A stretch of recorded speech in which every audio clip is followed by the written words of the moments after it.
సప్తర్షుల మాటలు విన్న శంకరుడు పార్వతిని తానే స్వయంగా పరీక్షింపగోరి చేతిలో కర్ర గొడుగు పట్టుకుని ముసలి బ్రాహ్మణ వేషంలో దారిని వెళ్ళేవానిగా పార్వతి ముందు సాక్షాత్కరించాడు.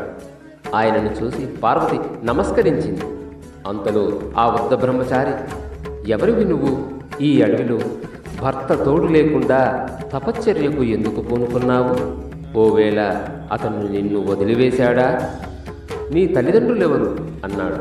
వెంటనే పార్వతిచే ఆజ్ఞాపితురాలైన ఇష్టసఖి చెప్పడం ప్రారంభించింది. ఓ బ్రాహ్మణోత్తమ, నా చెలి మేనాహిమవంతుల ముద్దుల కుమార్తె అంటూ జరిగిన కథంతా చెప్పింది.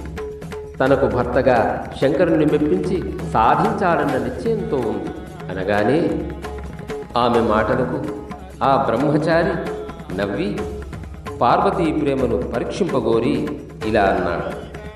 దేవి, నేనా మహదేవుని ఎరుగుదును. ఆయన వృషభధ్వజుడు, భస్మలేపనుడు, కపాలధారి, భుజంగభూషణుడు, విషభక్షకుడు, దిగంబరుడు, భూతప్రేత పరివేష్టితుడు. నీవు సుందరాంగి, ఓ మంగళాంగి. పరస్పర విరుద్ధమైన అంశములు గల మీ ఇద్దరికీ దాంపత్యం ఎలా కుదురుతుంది? ఆయనను భర్తగా పొందాలనే కోరికను వదులుకో అన్నాడు కపట బ్రహ్మచారి. బ్రహ్మచారి నోట శివనిందను విన్న పార్వతి బాధపడుతూ, ఓ బ్రాహ్మణోత్తమ, నా యోగ్యతను అనుసరించి శివతత్వాన్ని గురించి చెబుతున్నాను విను. శివుడు స్వరూప దృష్ట్యా నిర్గుణుడే, కానీ ప్రకృతితో కూడి సగుణుడయ్యాడు. ఆ కారణంగా ఆయనకు జాతి మత కుల వివక్షత ఏముంటుంది?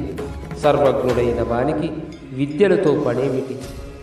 కల్ప ప్రారంభంలో ఉచ్ఛ్వాస రూపంలో వేదాలను విష్ణువునకు అనుగ్రహించిన పరిపూర్ణునికి విద్యాభ్యాసమా? కాలాతీతునికి వయస్సా? అంటూ శంకరుని గురించి ఇంకా ఇలా వివరించింది పార్వతీదేవి. చతుర్దశ భువన సృష్టికర్తకు తల్లిదండ్రుల అలంకారాల అష్టసిద్ధులు ఆయన ముందు నృత్యం చేస్తుంటే ఆయనకు లేనిదేముంది? నీ వంటి వారికి ఆయన తత్వం ఎలా అర్థమవుతుంది? ఆయన ధరించే చితాభస్మం అపవిత్రమే అయితే బ్రహ్మ విష్ణాదులు ఆయన శరీరం నుండి జారిన భస్మమును శిరస్సుపై ఎందుకు ధరిస్తున్నారు? నువ్వెన్ని కుయుక్తులు పలికినా నా మనస్సు మరలదు. శివనింద చేసిన వారిని వధించాలి.